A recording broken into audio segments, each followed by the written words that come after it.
which former Israeli government official isn't in prison?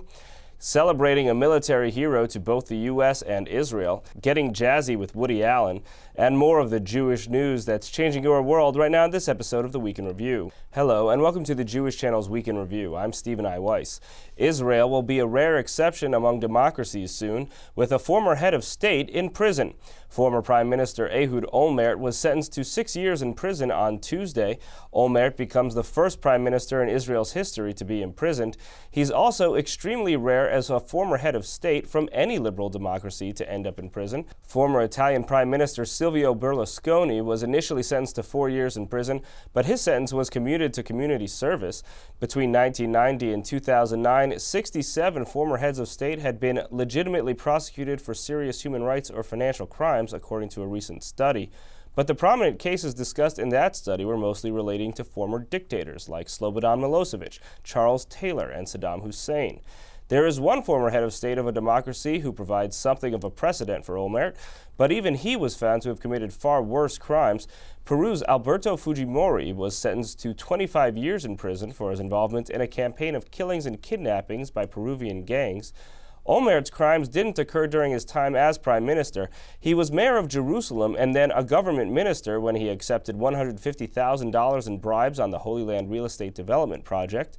Also convicted and sentenced is the mayor of Jerusalem who served just after Olmert, Uri Lupoliansky, as well as 5 others. Olmert continues to protest his innocence and has said he'll appeal his conviction and sentencing. This is actually Olmert's second criminal conviction since leaving office. In 2012, he was found guilty of breaching the public's trust in a case Olmert is also appealing.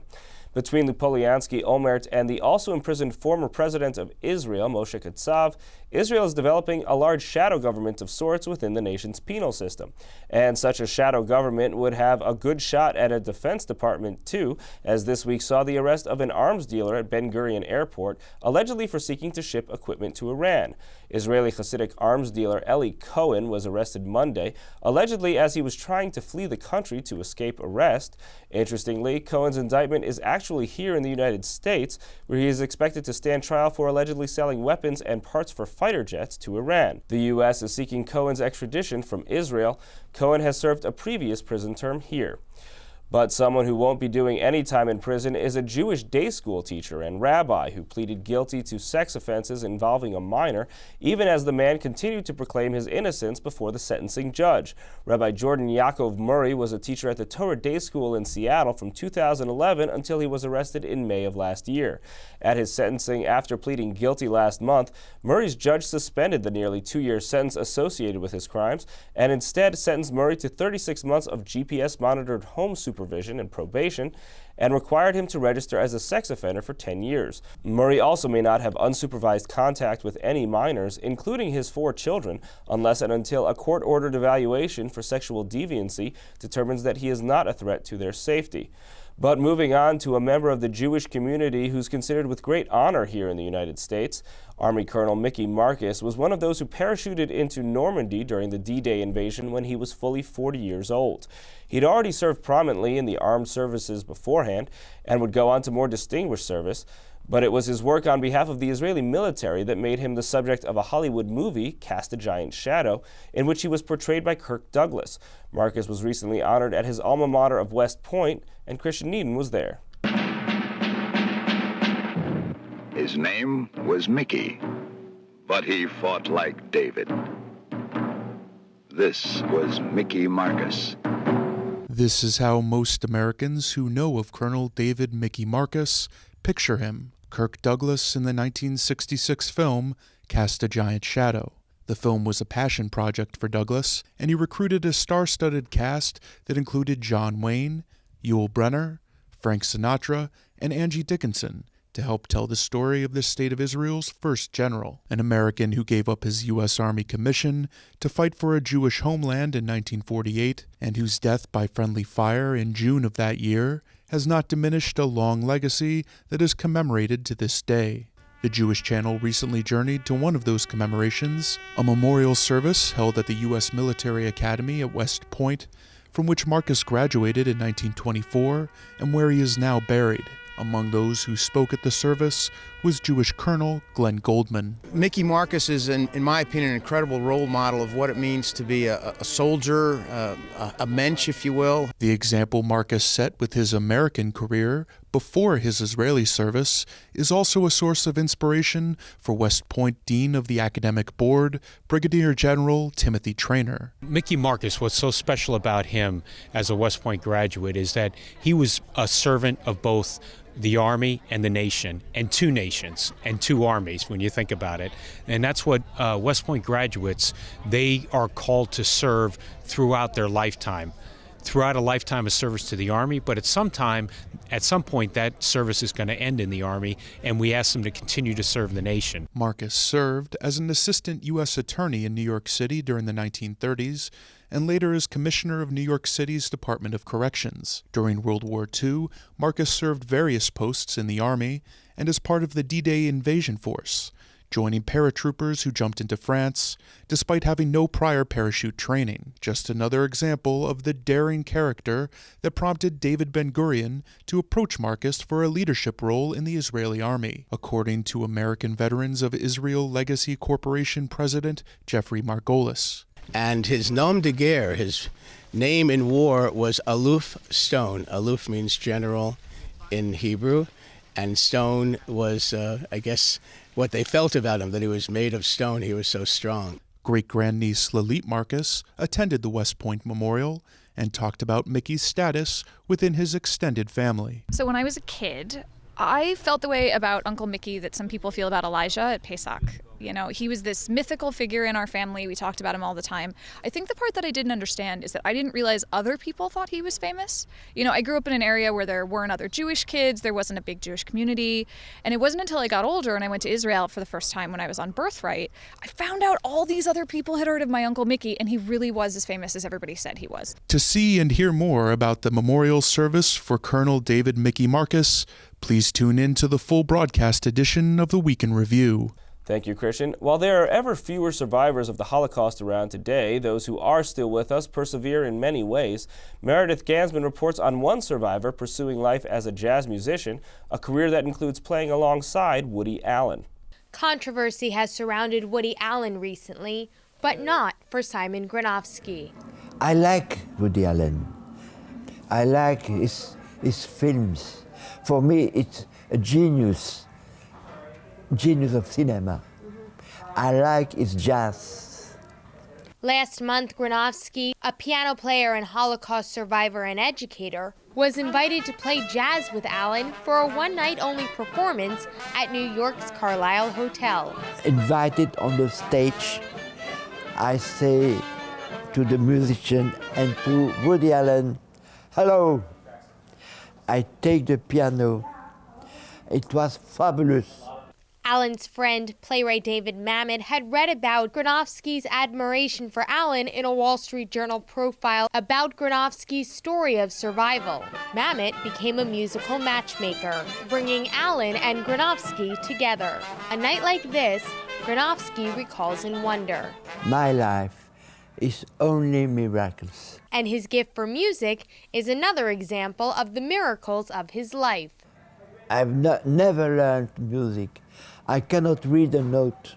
But if you think his talent is phenomenal, just wait till you hear how he survived the war. Granofsky was born in 1931 in Brussels to a Jewish family. Adolf Hitler's Nazi regime invaded Belgium in 1940, and by September 1942, Granofsky and his family went into hiding in a local apartment. 6 months later, in March of 1943, the Gestapo stormed into the apartment. I was at breakfast with my mother and my sister. My sister was in front of me, my mother on my right. Granofsky and his mother, Hannah, and his sister, Ita, were taken to Kasern Dawson, a detention camp 30 miles away in Mechelen. His father, Leon, remained in hiding. He had been visiting a hospital when the Gestapo arrived. Just 1 month later, Granofsky and his mother were deported to Auschwitz. His sister was sent to a separate camp. I look, last time my sister, it's the last time I see her of all my life. On the train to Auschwitz, prisoners in Granofsky's car broke the door free. Some escaped. Hannah Granofsky pushed her son to the door to follow. She descended me till my feet was on the running board. Once he jumped to the ground, he waited, expecting his mother to jump too. But when the train stopped, the guards came towards him. Granofsky had to run. Continuing through the woods until morning, he finally stopped at a local home looking for help. Madame, I lost my way, and I have to go back to my father in Brussels. It was I could not find a better explanation. The woman took Granofsky to the local police. And although the officer knew Simon was from the convoy en route to Auschwitz, he did not hand him over to the Gestapo. Instead, his wife fed, bathed, and clothed Granofsky before sending him back on a train to Brussels. To hear more from Simon Granofsky's story of survival, tune in to the full broadcast version of the Week in Review. Thank you, Meredith. We're often told that being Jewish is about being different, about seeking to keep a culture separated from those around us over thousands of years. But the interviews in this week's episode of Up Close offer a different way to view Judaism. What if Jewish life has just been a series of episodes of assimilation? Two scholars speak to ways in which the Jewish community has been influenced by others over time in ways that are surprising. Firstly, the text often considered most distinctly Jewish, the Talmud. Ben Gurion University professor Michal Bar Asher Siegel suggests ways in which the Talmud has been influenced by a group we'd normally think of as completely different from Judaism as we know it, Christian monks. We speak about her book, Early Christian Monastic Literature and the Babylonian Talmud. Sometimes, assimilating ideas of the surrounding culture was so pervasive that Jews even created new religious doctrines to suggest that their non-Jewish rulers were holy, ordained by God, and genuine successors to the Jewish kings of the past. Discussing this history is DePaul University professor Alexei Sivertsev, and his book is Judaism and Imperial Ideology in Late Antiquity. Here are some of the highlights from my interview with Michal Bar Asher Siegel. Now, in the popular conception of Judaism, there is probably nothing that is seen as more distinctly Jewish than the Talmud. And what your scholarship is suggesting is that, in fact, the Talmud has some parallels in the Christian world, and in fact derives in part from some of those Christian texts. Yeah, I think first, I love that question because that question really suggests that it builds on an assumption that Judaism has to be unique in order to be Jewish.